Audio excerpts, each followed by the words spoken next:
Hello and welcome back yet again to another edition of the Bibs Corner podcast. This is season 2, episode 3. It's been a great week. We had the NBA draft last episode. We started the trade window. The Mavs have been busy, and tonight free agency has opened up. Moves are being made. It's actually going pretty slow right now. I'm not sure what's happening. I guess everybody's awake now, so nobody's in a rush to sign a contract. I have no idea. But today I'm not alone on the podcast. I do have a guest, a very special guest, a good friend, Mr. Josh Sparrow, who we were talking about minutes ago. I guess an hour ago at this point. It's an inside joke. But we've known each other 18 years. Like probably almost exactly 18 years. I moved to South Carolina in 2002, and we were in the same classes in 8th grade. And that would have been 18 years ago. But Josh and I go way back. We've known each other since then. We've lived together, went to school together, went to college together. I was in his wedding. Like this is a bond that goes beyond. This is probably the closest person that I'm ever going to have on this podcast to. So Josh is one of the things we bonded over was sports. And Josh, I believe, recently has claimed Hornet fandom, which God bless him. But Josh, thank you for coming on the podcast, first of all. Yeah, man, Mike, this is an honor. I've listened to most of your episodes, so really cool to be on. And it is, I do appreciate, I'll say this real quick. There's a thing to be said about, you'll see memes around about having friends not support you until you make it type of thing. So I definitely appreciate your consistent listening as I figure this thing out here on this podcast.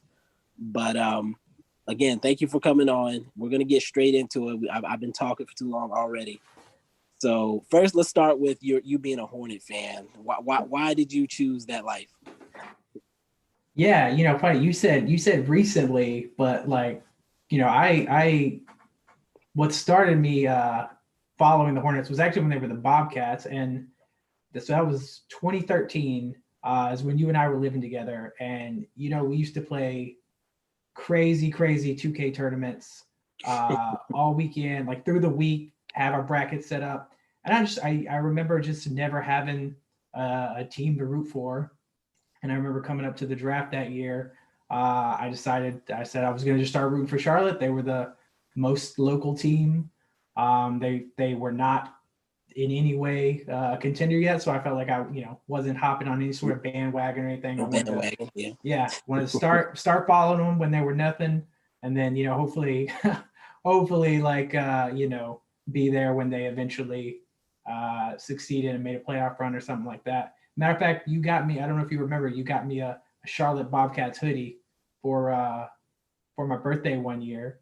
I do remember that. Yeah, and you and I were at the I think it was the 2014 playoffs. It was the last Bobcats game ever. They played the Heat in Game 4 of the first round of the playoffs that year. So like, yeah. So I just have to make it known. I've been with the Bobcats and the Hornets, for a while now. And even growing up, like just being, living near Charlotte, we had a lot. I had like Charlotte Hornets, T-shirts and like Muggsy Bogues jersey growing up, just because that's like what my brother was rocking. So I'd always kind of followed them, and I just decided I was going to start rooting for them, and it has not been the easiest run, but there seems to be a glimmer of hope suddenly.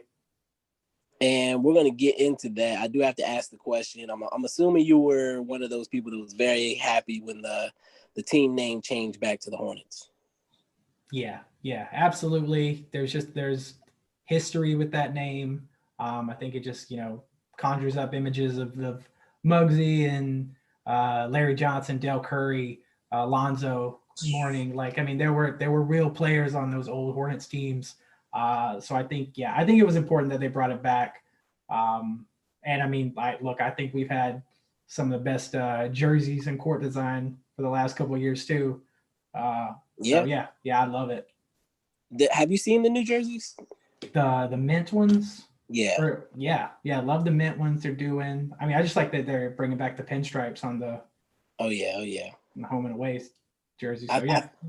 I think a lot of teams. I mean, of course, you love the new looks, but those classic looks are, what works. You know what people liked. So just don't play with it. Just make it happen. Just bring back those old jerseys as much as possible. I'm glad the Mavs are finally doing that. So yeah, exactly. So you mentioned a glimmer of hope for the Hornets. We just had the draft. You guys got some young guys coming in. One in particular whose last name is Ball. So how are you feeling about how the draft went for Charlotte? I mean, honestly, we had a huge amount of luck to get up to the third pick. But outside of that, I think Charlotte did everything right. Primarily didn't give up any of our young assets to move up and take Ball or take Edwards or take Wiseman. We stayed firm, kept all of our assets, and then we took the best player available when they fell to us. In my opinion, I think LaMelo could be the best player in this draft. Maybe he will be, maybe he won't be. But right. I just think when we look back on this draft in 3 years, 5 years, I don't see myself having a lot of what ifs or, they should have done this, or I can't believe they didn't do this. To me, they made the right call. And we got a guy that I genuinely think we can build a team around. So yeah, I was absolutely thrilled with that pick. And then we got some guys in the second round too that I think could contribute as well. So overall, this is the most optimistic I've been for our team in a long time. And rightfully so. I think I really like LaMelo. Just years ago when we first were introduced to him, he seemed like he was going to be a problem. Yeah. Like I wasn't sure he was going to even get to the league based on how he was acting. And the talent was obvious, but the personality was the question for me. But over these past couple of years, I think he's grown up a lot. To me, he comes off as a kid that just really loves basketball. And I think he's going to be the type that embraces a challenge, like coming to a team like Charlotte. And I think he's going to flourish, quite honestly. I think he's going to have a great rookie year. Definitely in position for a rookie of the year type of season, because who's gonna stop him from getting minutes? Right. So yeah, definitely something to be excited about there, I would say. Is there anything you wanted to add about your other pickups? I mean, we got another Kentucky guy, which I feel like is becoming a pretty. I mean, MKG and Monk and PJ and so yeah. I think getting another Kentucky guy makes sense. You and I were talking about Vernon Carey Jr., who, kind of that old school mold of a center. But actually, stepped outside and hit a couple threes in his college career. I mean, he wasn't great, below 30%, but definitely has the ability potentially to grow into right. Someone who can stretch the floor. And all you really, you don't need to make a lot of them. You just need to have defenses, kept honest, basically. Yes, exactly. So, like that pick, also a big rebounder, guy that can give us, some interior defense, hopefully. So I think he fits in well. And man, first text I got morning after the draft was from you, and it just said, you said Grant Riller is a stud. And I totally agree with that. I think he could easily be a big steal when we look back in a couple of years. I mean, he's just a guy that does everything. I think he's going to outwork everybody on the team. And I hope he makes the team. I hope he makes the main roster. and get some minutes, because I think he could really develop as well. Just overall, top to bottom, I feel like it was a lot of smart decisions. And like I said, we didn't give up any of our young assets to move around too much. I think we gave up a future second to move up and get Richards from Kentucky. Right. But yeah, other than that, I think it was very like sound decision making. Really no reaches or anything like that. Yeah, it was a as a Hornets fan, I was very pleasantly surprised with how the draft went. And as a person who lives here also and would like a nice product to watch, I was also very pleased with the moves that they made. I feel like they have been patient in this rebuild. After losing Kemba, I think the only questionable move was the willingness to take on Terry Rozier. But then again, they didn't know what Devontae was going to do this past year. Right. So the fact that he did play the way he did just makes Rozier expendable now. And then you add LaMelo. So they've got some stuff that's going to be interesting to play with going forward. And I don't know. I don't know what they're going to do as far as if the games are going to be, if they're going to have fans in the stands, if you will. Yeah, I haven't heard anything. Yeah, I'm not sure if I'm willing to do that. We'll see. Like it's going to depend on the amount for me. I think if they are going to keep everybody spaced out, keep a limited number of fans, I might see what a ticket looks like myself. But just that team with those young guys, I'm going to be checking out League Pass. Yeah. So at the very least, they got entertainment, and that's what you want to do when you're not a great team. Right. Actually, you just mentioned League Pass, but I don't know if it's in Columbia or not, but those games are blacked out here in Raleigh. So I'll have to get League Pass, and then I'll also probably get a cable package just so I can watch Hornets games. Yeah, and I just switched. I cut the cord, and I got YouTube TV, and I was gonna have the Fox Sports package. Yeah. Which I would be able to watch the Hornets games, but they lost the contract with Fox Sports, so I don't know what my situation is right now. So that's exciting. Yeah. But I do want to transition away from that, and actually, you know what? Let's take a quick break, and then we'll get into some of these trades that have happened across the league. All right, Josh, picking right back up. Did want to talk about these trades with you today. There's only been a few, but some big names have moved. And the first one that I want to really talk about is Chris Paul going to Phoenix. What was your initial reaction when you saw that Chris Paul was going to Phoenix? Yeah, talk about a big name, man. Thought it was interesting. I think the first question I had was, did he sign off on that trade? Initial reaction was it surprised me. I don't think of Phoenix as a team that's in win mode now. Kind of buzz had been that Paul was thinking about going to New York, which again, not a team in win mode now, but it's the Knicks. I mean, they have their own, you're playing in Madison Square Garden, you got the history there, and they can attract other stars. But really, when you look at it on paper, I mean, Devin Booker, one of the best scorers in the league. I mean, that backcourt now is pretty ridiculous. And, I think Chris Paul showed last year. I mean, you saw what he did with the Thunder. Right. I mean, he had Gilgeous-Alexander, but I mean, still, he was really so instrumental in that team's run. Exactly. I think he can still lead a team. I think with the guys they've got, they've got yeah, I was about to say Miles Bridges, but Mikal Bridges. yeah, Mikal Bridges. Yeah. And then Ayton down low. I mean, they have pieces.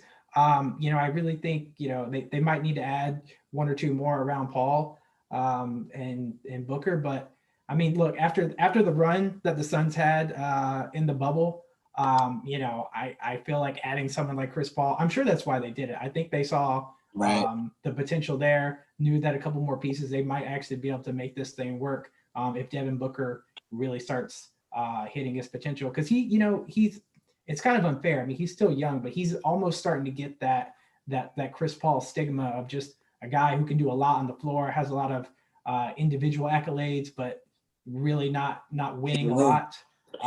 And again, he's only 5-6 years in the league, so it's unfair. But I don't know. It might be interesting to see if those two can help each other really make a push, make a playoff run, or it was. And you mentioned like wondering if Chris Paul signed off on it. I was kind of thinking that too. Like, yeah, he did the whole young team thing one time, and that was cool. Yeah. But he's not getting any younger, and you would think he would want to go to a team that's a little bit closer to the ring. Right now, like a team that was actually a contender that people were seeing as a threat. But I think the night of the trade, somebody posted a video of him and Booker like getting reps in together, like that night. Yeah, like they were in the gym. So if he's happy, then I'm happy for him. I hated him with the Clippers. I'm not gonna lie. I wanted them to lose when he was with the Clippers, but now he's getting on the back end of his career, and everybody should have a chance to play for a ring. I don't care whether I hate you or not. That's what basketball is about.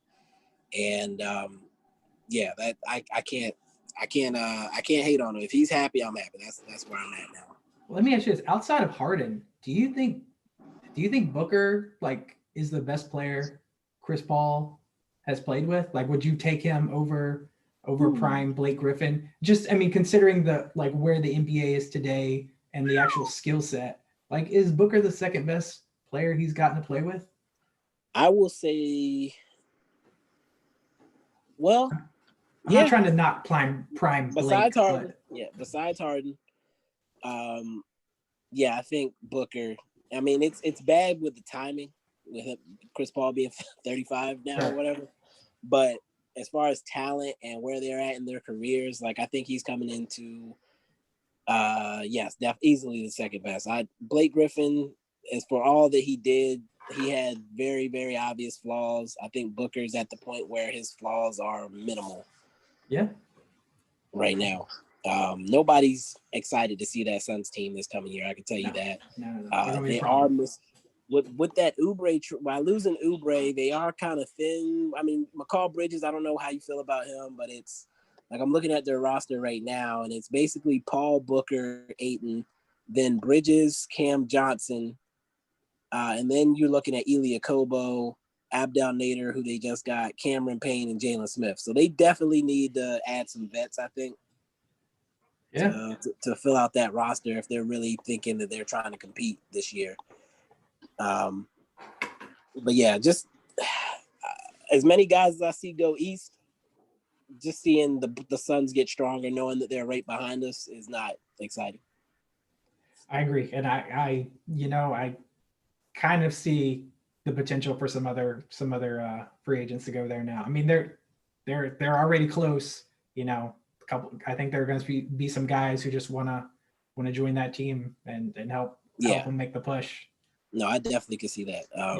It hasn't happened yet. I'm still trying to keep an eye on this free agency situation, but I would not be surprised to hear a couple names that signed to go over there. Yeah. So then moving on, my Mavs made a trade.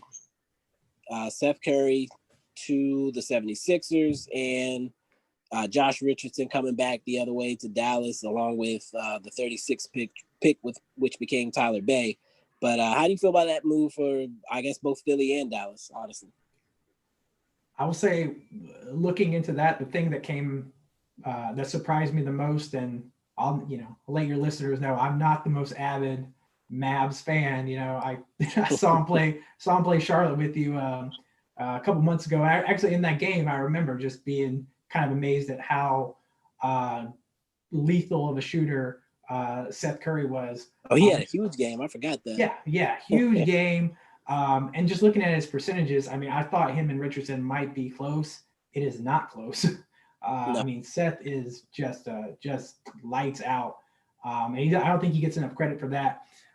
So that for Philly is huge. I mean, that's what Ben Simmons needs. He needs lethal shooters around him. I mean, I feel like they regressed once they lost JJ Redick. So getting them, getting Curry to Philly was an awesome move. I like Josh Richardson, mainly back when, I think I maybe paid a little more attention to him when he was in Miami.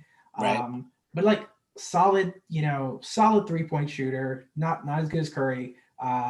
good defender. I think what I see, he'd average like a steal, half a block the past couple years. I mean, he's I think he's maybe a better scorer, not just Right. spot up shooter than Curry. So I don't know, as an outside observer, I would think that the Mavs got better, but again, I mean it's Okay. in today's league. I mean, I don't know. It's hard to maybe I'm undervaluing Curry shooting, but I think as an all around player, I like Josh Richardson a little more. No, I definitely agree. For me, it was weird timing because we had drafted Tyrell Terry before that, who is, I mean, I think the comparisons to him are Steph Curry. So so I was like, why did we just draft another guy like this? And then immediately that trade with Philly. And it makes sense on both ends for both teams, honestly. It's one of the most even trades I've ever seen. Seth, as much as I love him, and I got Warren, to get me a Seth jersey when he was in Dallas. Actually, Nice. This is some insider stuff. Y'all don't know nothing about this, but like, I was dog sitting for him, and he wanted to get me a gift. So I told him if he could get me a Seth or Maxey jersey, that would do it. And so I got the Seth jersey. I love Seth, but he was inconsistent. You couldn't depend on him. His shot was money. The question was, would he shoot it? And so, as much as I love him, it made sense for us to make a move to get a guy who can be a 3-and-D for us, because that's the type of guy I want beside Luka Doncic anyway. Seth, it puts in a good effort on defense, but nobody's going to call him a stopper. Josh Richardson is a stopper. And so I'm definitely excited to have him paired with Luka. We'll see if we make some additional moves to even upgrade in that realm. But again, like I said, I think it works for both teams. You mentioned JJ Redick. People talked about how the 76ers, when they had JJ Redick, were a completely different team. And so Seth fills in that void. And then they later went and got Danny Green to kind of balance that out too. So I think it works out for both teams personally. Yeah. And so then the next trade, this was by request from you, Oubre to the Warriors for a pick, which feels like giving him away, in my opinion. I think he's a great player. I'm not sure why he keeps bouncing around the way he does, but how'd you feel about that move? I guess the Thunder, at some point, a draft pick, draft picks are great, but at some point, like, you got a player who can do a lot on your team, a young player like Oubre. If you're gonna trade him, why not? I feel like they could have gotten more for him than a potential. It's a potential first round pick, but I think if the Warriors don't have a great season, I think if they finish in the top 20, that becomes 2 future seconds. And with Clay getting injured, that is a little more likely. So I don't know, to give up Oubre potentially for 2 second-round picks, like you said, that it feels like giving him away to a team in the West, to a team that's already one of the favorites to go all the way. From his perspective, it's great. I don't, again, I don't understand why he's, like you said, why he's getting bounced around. But yeah, I mean, I do not understand it from OKC's point of view. I think there had to be more of a market. There had to be other teams that would have wanted him and probably given up more than that. So and just as quickly as it was done too. I mean, he was traded a day or two after the trade from Phoenix. So maybe there's more to it that just like we don't know. But man, on paper, it's so confusing. And even like looking at their roster, like it's not like they have a guy in place doing things that he does. Not at all. I think they just got rid of Terrence Ferguson. I need to update that actually. Darius Baisley, they got rid of him too, didn't they? I might have made that up. I don't know. They got Admiral Schofield in a trade. James Johnson, but like, who's their 3? I don't know what they're doing. I don't understand what the Thunder are doing, but whatever. That's not my business. I mean, it seems like they're planning for 2021, 2022. I mean, like I said, they've got that. I mean, that's like and that's a pretty historic collection of like picks that they've got on deck. But if those have to turn into something. I'm just waiting for OKC fans to start photoshopping draft picks in the jerseys. Might as Like, well. I mean, like that's the actual big. picks themselves, not people. Right. Like Just they can't score points. That's all I'm they saying. can't. Yeah. I mean, and look, Gilgeous-Alexander. I mean, he's only 2 years in the league, and I mean, he's probably their star for the future. But yeah, I mean, start building around him now and figuring out what that team's identity is, and then maybe use some of those picks to bring in other guys. Again, I don't know if they're in win mode or win now mode, but I mean, you saw what they did with Chris Paul last year. I mean, you just need one or two other guys, and I mean that team could probably be. I don't know. They could make a run. Yeah, and then on the Warrior side, as you mentioned, Klay Thompson going down kind of sucks. Yeah. For the league. But I don't want to say Oubre is as good as Klay Thompson, but it helps to lift the firepower back up a little bit by getting a guy like him. And I don't know what his contract is. I think he might have a year or two left on his contract, but I don't know. Maybe he can turn it into something. We'll see. And let me see here. So then the last trade situation I wanted to hit on, I'm not looking at whatever's happening right now. I'm trying my best not to get distracted again. But the last trade thing I wanted to hit on was the Bucks. So you know how much I love Giannis and I want him to win. And I'm not sure if you know how much I love Drew Holiday, but the Bucks did get Drew Holiday for Eric Bledsoe and George Hill. How'd you feel about that trade? First off, I'm right there with you on on my love of Giannis and Drew. It is hard to think of a guy they could have gotten like better than Drew Holiday. Based on what they gave up. I mean, he's quiet. I think Drew Holiday is quietly a superstar. Like he was an all-star, back in his days in Philly. Right. But I mean, we're talking like the guy just does everything, just crazy on-ball defender. I mean, he's probably their best on-ball defender now. He rebound. I mean, I think he's going to be their best passer. I think he's going to be their second or third best scorer. He's probably going to be their best on-ball defender. I mean, I looked up. He had more rebounds last year than Brook Lopez did. He does everything, but he's not a guy that's going to come in, demand the ball, try to take any of the spotlight off of Giannis. Like, this is still very, very firmly Giannis's team. And I think Right. Drew Holiday is a guy that can easily, he's just going to slide right in to that team. Defensively, like on the perimeter, that team is absolutely a nightmare now. Yeah, nobody wants to see Drew Holiday, Middleton, Giannis when they step on a basketball court. Like, that's gonna be hell to deal with. Try to run as many, set as many picks as you want. I mean, it doesn't matter who they switch on to you. You're still, it's just still gonna be a problem. Absolutely love that pick. Thought that was a really good value for what they gave up. I'm very that's a team I'm very, very excited to watch this year. No, most definitely. And it makes it a little easier to be excited for them when they're not in the West. So I don't have to be concerned about my fanhood until the finals in the playoffs. But yeah, Drew Holiday going to help Giannis. I hope it helps keep him there. However, there are some other things that happened with the Bucks that were not so great.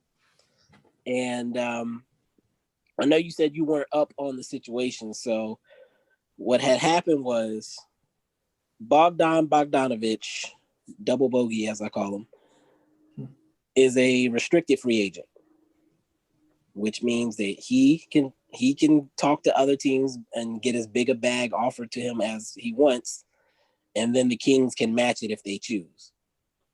So somehow, before they are able to even negotiate contracts, the Kings have decided to include him in a sign and trade to go to the Bucks. And the Bucks were going to send back Ersan Ilyasova and Dante DiVincenzo and DJ Wilson. And, everybody's discussing this like it's a done deal. Now, keep in mind, Bogdanovich cannot even negotiate a contract right now legally, or he can now, but he couldn't at the time. And so it comes out from Bogdanovich that he didn't agree to any contract. Like, how are you going to include me in a sign and trade? I haven't agreed to a contract. Because by doing what they did, they're assuming how much he's going to make. Okay. And that's not fair to him. So he made his statement, I didn't agree to this. And now the league is investigating it. Like, there's a whole investigation, whether there was tampering or whatever the case may be. But it's a bad look for the Bucks. And again, you have to hope that doesn't affect Giannis in any way. They could be doing this trade right now, but the Bucks have gone ahead and dropped Ersan Ilyasova. So he was going to be like an integral piece to that trade. And so people are saying that they pretty much just given up on that trade. So now who knows what's going to happen with Bogdanovich, first of all. And secondly, I don't know. It's just a bad look for the Bucks, personally. Now, knowing what the situation is now, how do you feel about how that's maybe going to affect things for him? Yeah, I mean, honestly, for him, I think it's great. I mean, I think he's going to have a huge market. I think he's probably going to get a nice fat contract. I think he would have been great on that team as well. I mean, I don't know if there's still a chance that he signs with Milwaukee, but I think, he would have been another guy that could, do a lot of different things, can score from outside, can move the ball well. I like Bogdanovich a lot, and I think he, so wait, you said he's a restricted free agent though, right now? Yes. But his rights are still, Sacramento still has his rights. So the Kings can match any offer he gets. Yeah. Basically. I guess it will be interesting to see if they do that, because I imagine he's going to get a big deal from somebody. Right. And if they were willing to trade him, I don't know.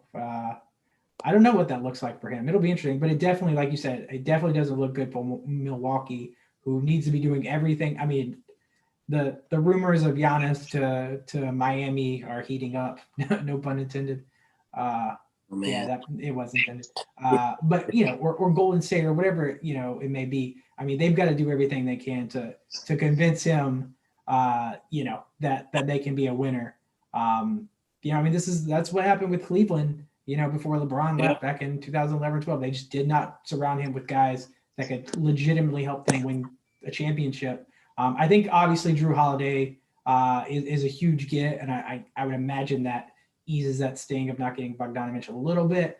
But if I don't know, you talked about them investigating. I mean, who knows what it'll cost them if they if there was any sort of tampering or anything. I mean, yeah, the one thing I did see, and I don't know how true this is personally, but there was, when they did the Drew trade, they included a bunch of first round picks as well. And there was someone saying that there's the potential that through the course of this investigation, if anything is found, the punishment would likely be the loss of draft picks. So they're saying, could that eventually impact the Drew Holiday trade too? And personally, I really hope that doesn't happen. That's as the way LeBron operates in this league. The things we've seen in the past, it would feel like targeting for them to do this. Kind of like the Chris Paul situation where he was traded from New Orleans. Yeah. It feels like it would be a bad look for the league to for a second time decide to enforce their rules when it's to the benefit of a small market team, or to the detriment, I guess, of a small market team. Right.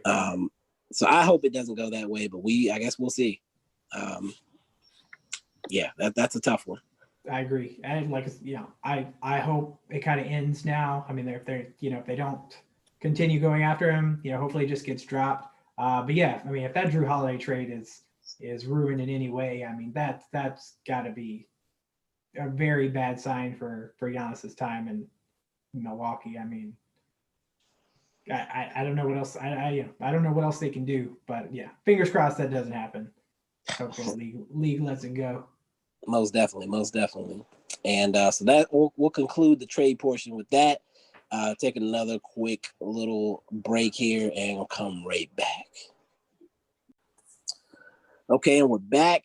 And now we're going to get into free agency, which has just kicked off. We're recording this right now. It's about 9 o'clock. Free agency kicked off at 6. I said at the top that it was going a little slower than I expected, but there's been a flurry of action lately. Starting off, Dwight Howard to the 76ers definitely caught me off guard. I didn't see that coming with Embiid there. I thought he would run a bigger role, but how do you feel about that Dwight move? Well, I think I'd be remiss not to at least bring up his tweet saying, purple and gold is always great. I mean, essentially said he was coming back not 30 minutes before that was announced. So, I mean, it's always going to be a little weird with Dwight Howard.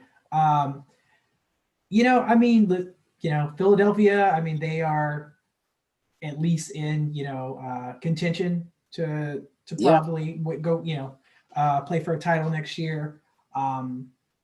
But yeah, I mean, he seemed like he had a pretty solid, respectable role on LA. Maybe he just wanted to get away from Shaq. I guess I don't know what I don't know why he wouldn't go back to that team. I mean, he had his best his best season in several years there. Won a championship.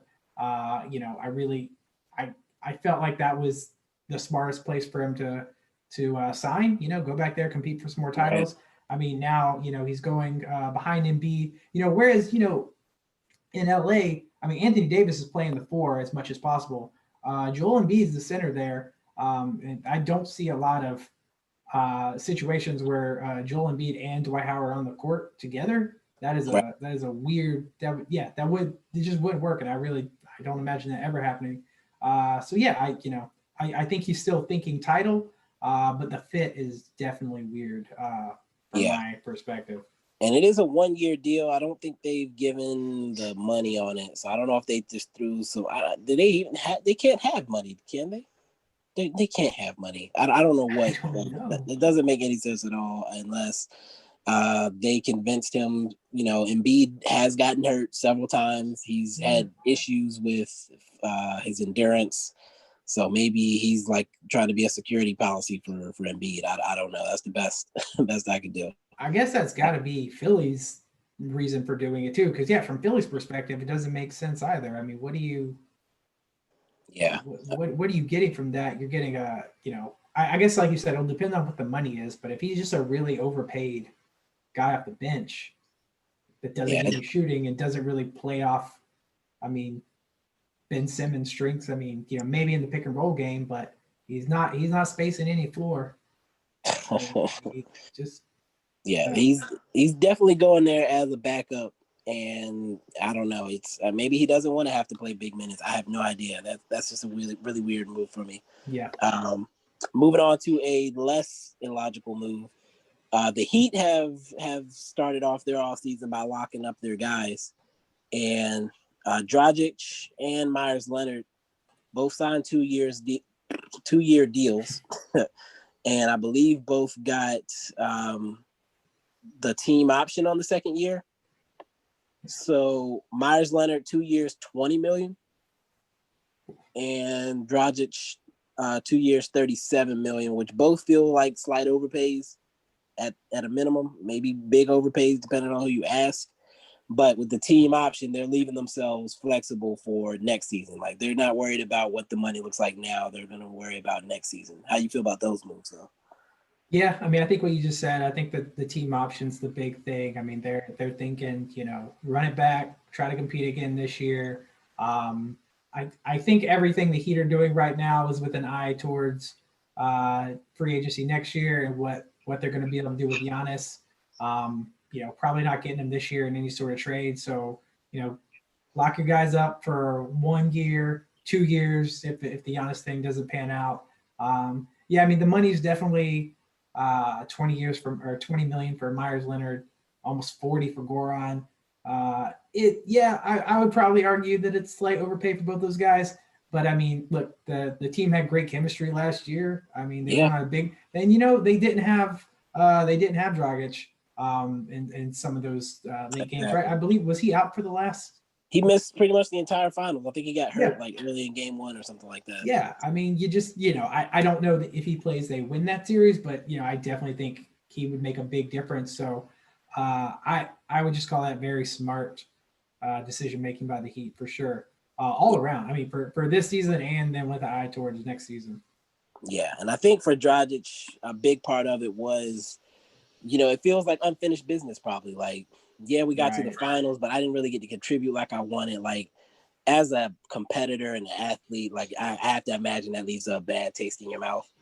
And I mean, if you love your guys, the bubble situation, I think brought everybody closer together, and you could tell that team has such amazing chemistry. So as much as it would have been cool to see Dragic and Luka play together, countrymen, I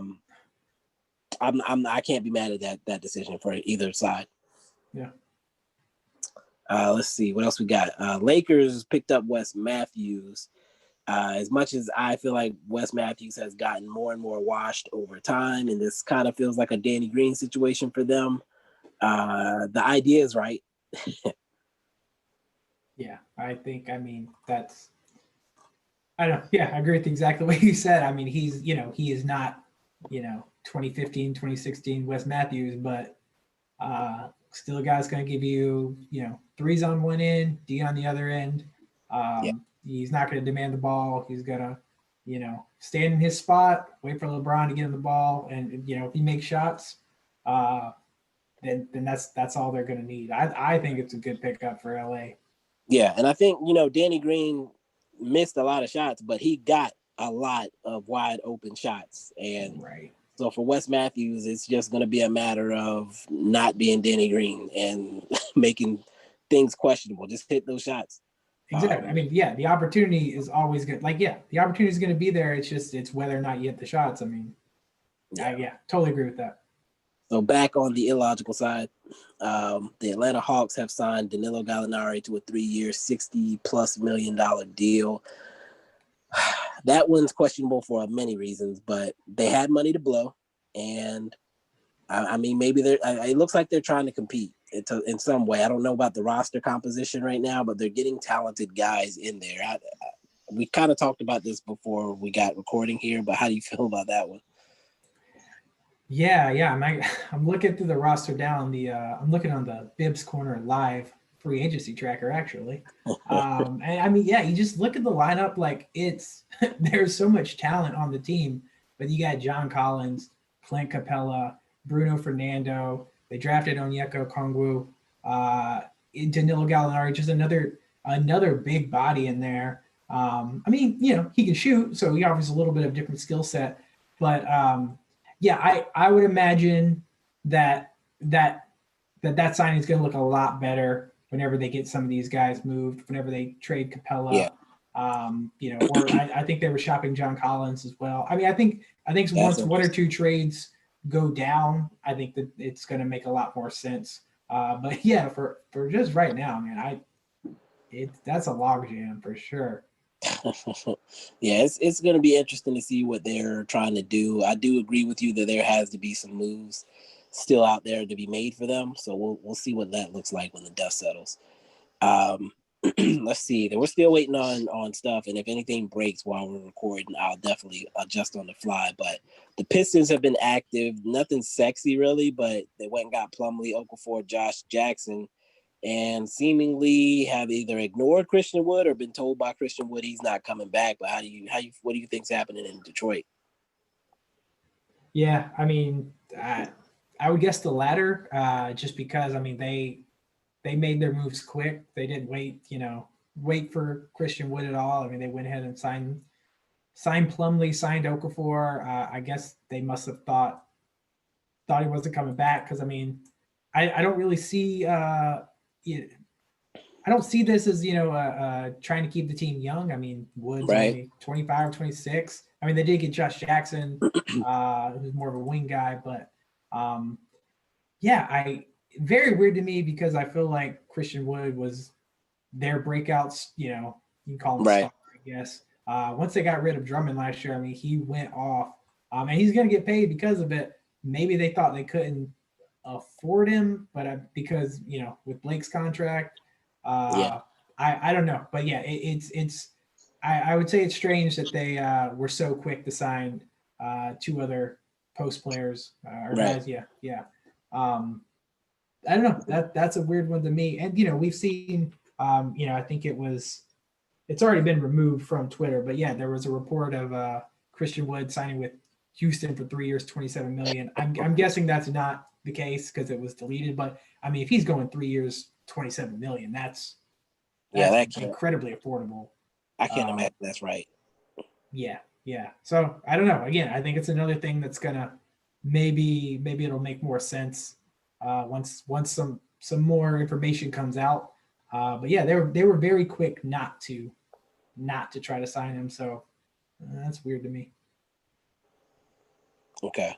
Yeah, that I'm not sure what's happening. I was just looking now. Somebody put a dumb fake ass trade. I'm about to block them. Were you trying to get up to that? Were you trying to get up to a cool 100 or something the other day, right? People 500. 500. Okay, 500. Don't lowball me now. I'm Mutombo out here with the blocks. Some dude just tried to pretend that Denny Avdija was traded to the Mavericks. Anyway. Nonsense. So speaking of the Mavericks, they did just make their first signing of free agency. Trey Burke, who went off in the bubble, really probably made Seth expendable with how he played, honestly. Because there was no doubting his confidence when he stepped on the court. I think he had like a 30-point game his first game or something like that off the bench. So I'm glad to see Trey Burke back. I think, to me, he steps into that JJ Barea role that we've had for so long as a guy who can come in off the bench and get buckets and carry a second unit if needed. So yeah, I'm happy with the Trey Burke signing. I'm still waiting for some other dominoes to fall, but as far as a start, I'm fine with that. And you're not willing to speak into the universe who you're hoping they sign, right? You're just I'm not putting my eggs in any baskets. All I want is if we can somehow upgrade the two guard position. Okay. From somebody better, more consistent than Tim Hardaway. And then if we can get a solid rotational big who can either fill in for KP when he's out, because he's definitely going to be out to start the season at the very least. Yeah. We can get a nice guy to fill in there or a goon type in the middle. I almost said names, but if we can get a goon type in the paint, another like solid veteran big, I'll be happy. And Christian Wood would be a guy that people have mentioned. Cousins is a guy people have mentioned. Montrezl Harrell is a guy people have mentioned. So Ibaka is a guy people have mentioned. There's a lot of guys out there that fit the bill. So it's just a matter of making those calls and getting on the phone. All those guys have been pretty quiet. Besides that, the fake Wood tweet. Hasn't been much chatter about most of them. So that man, Montrezl Harrell signing, that'd be great just for the photo op of him and Luka, just man, together. They already made up. It's over. It's behind. They did, yeah. It was not as big a deal. That was still man. That would be that'd be a very interesting turnaround. It'd be beautiful. They're gonna do like promos and stuff if that happens. Yeah, that'd be huge. That yeah. My man James D. Grambo, one of my long-term listeners, he actually is going to be on the show next week. Spoiler alert. He posted a picture of Tracy McGrady in a Spurs jersey and said, "This is Woj reporting free agency news today," because of the fake alerts he's been putting out. A lot of stuff getting put out there and taken down. It's like y'all realize y'all's platforms, as soon as you put something out, it's going to have 500 retweets. Yeah, that's what people are just waiting to do, man. So now people are just confused when you are having to delete it. I did not let my battery get down to 8% for you to be spreading lies like this. Like I'm just waiting. I mean, I'm refreshing every couple minutes. Right, and that's I will say it has been distracting here. But man, is there any move that you want to see? Look, obviously as a Hornets fan, there, that's where I really focus most of my attention. Shooters, Joe Harris is a guy I think they would be, smart to try to sign. Montrezl Harrell's a guy too that I think, we could use. I don't know again if he makes sense with the roster the way it is now with Cody Zeller, but if they were, planning on trading Zeller before his contract expires next year, bringing in a guy like Montrezl Harrell or Christian Wood makes a lot of sense. Those are guys I like. In terms of, what I want to see, I want to see Gordon Hayward go somewhere where he can get back to being, a number one or number two option. I've always liked him. I've heard Indiana is a place he's considering, but the what Boston was asking from Indiana was absurd. Yeah, I don't know what they're smoking on in Boston. That Clover Pack. I don't know. It's, yeah. I don't know what's happening over there. But yeah, just in case you guys weren't aware, there was a rumor that the Pacers and Celtics were working on a sign and trade, and the Pacers were willing to send back Miles Turner, which is a huge deal to me when Gordon's a unrestricted free agent. Like, it's not like the Celtics can claim him. But they were sending back Miles Turner and Doug McDermott. And the Celtics came back and said, we want Miles Turner and TJ Warren or Oladipo. It's like, what? Crazy. Absurd. Are y'all? I don't understand. Like, do y'all not understand the situation that you guys are in? Yeah, and we're talking about a guy that they were ready to let walk. Like, I mean, I don't think they very clearly have very little leverage here. I mean, I guess I don't blame them for shooting their shot, trying to see what they can get. But well, you can try, but at the end of the day, like, we can just go another route. Like, right? Yeah, we can trade these guys to another team. Then you get no Miles Turner, and still have an issue with no big men worth playing. Yeah, well, I don't. Oladipo doesn't make sense either. I don't know how that's gonna. Right. I don't know what that roster would look like. I mean, I guess you're playing Tatum at the 4, Jaylen Brown at the 3, Oladipo and Kemba in the backcourt.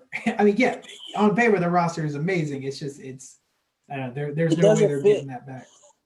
Doesn't fit well. Like, you got 5 shooting guards that are all can play 30 minutes on a quality team. I don't understand what y'all are doing. It's I don't know what's going to happen there. Like I said, I hope it opens things up for us, quite honestly, because I would love to have Miles Turner and Doug McDermott on the Mavs. So if it ends up being they send them to us, we get a three-way trade. Maybe we send Tim Hardaway somewhere to make the money match, and then they can go ahead and sign Gordon Hayward. Then by all means. Yeah, I mean I'll say it, Charlotte too, man. I mean, yeah, we if Melo's going to play the point, I mean, he could essentially be a point forward. I mean, he's several inches taller than either of our guys in the backcourt. But if they decide they're going to have to get rid of someone, maybe Rozier, package him and Cody Zeller, bring back Miles Turner, Doug McDermott. I mean, that makes more sense on our roster the way it's built right now. So yeah, I agree. I mean, look, I think Boston is probably pretty silly for just passing on that trade, but we'll see if they put something together. Like, I understand how negotiation works, but man, like, that would just piss me off to where I don't even want to talk to you no more. I agree. I'll tell you another guy I'm really interested in. I don't know that he comes in and is an immediate impact player again, but DeMarcus Cousins, man, I'm very interested to see where he signs and then what he looks like when he plays. I mean, it was not that long ago that he was the most dominant big man in the league, or one of. So I don't know that he still is going to be that guy, but I'm happy he's going to get a shot. It seems like there's interest for him from what I'm seeing. I just hope he comes back and he's at least a fraction of that guy again. Yeah, I like Boogie, man. Yeah, I mean, you remember we can bring back some more history here. We went to the Kentucky South Carolina game. We sat right there, like third row or something, and we were talking mad stuff. And I remember Cousins looked directly at us. I've never felt smaller. Drained 2 free throws. I remember him. I've never felt so small in my life. I'm not a man. Yeah. Yeah, he just kind of looked over to that student section, and I felt like he was looking through my soul. And yeah, that was. I mean, we beat him, but and we stormed the court. What a night! That was John Wall. That was Eric Bledsoe. That was Patrick Patterson. They had a squad. Boogie. We had Devin Downey. Shout out to Devin Downey, man, a legend Killer, man. Took down. I mean, basically by himself, took down all those dudes. That was a game. Exactly. And I almost gave some secret info. I'm gonna let that go. I'll talk to you after this, but all right. But yeah, that was a classic. Definitely, like I said, I wouldn't mind Cousins in Dallas. I know somebody posted earlier about his potential domestic violence situation from last year being an issue, but I haven't heard anything about it since then. So I don't know if it ended up not being anything or what. But the fact that there hasn't been any news or traction likely means it's not that big a deal. Yeah. Or it was overblown at the time, I should say. I would assume it's not like something that's going to pop up all of a sudden if somebody signs them. If it's been over a year, if I'm not mistaken. Yeah, I haven't heard much about it, honestly. So, I mean, it doesn't seem like teams are necessarily taking that too much into consideration from what I'm seeing. Right. Like I haven't heard any major people talk about it. In fact, I think Woj 2 hours ago said that he's watching, or there's been a lot of attention around DeMarcus Cousins. So, yeah, I don't think it's something that people need to worry about popping back up. Yeah. Okay, so I did want to pop in real quick and add a note. I did go do some research on the DeMarcus Cousins situation. So it does appear that the charges against him were filed in August and they were dropped by November of last year. So that case is not outstanding at the moment. And again, the charges were dropped, so Cousins does not have any pending charges with him. So with that, we'll get back to the conclusion of the episode.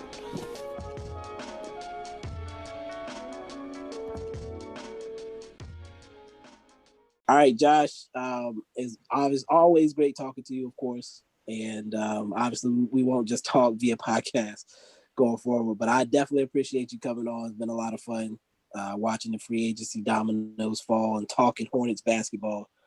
Buzz City. Yeah, man, this has been awesome. Really, really appreciate you having me on this podcast. Yeah, love talking basketball. Love talking Hornets.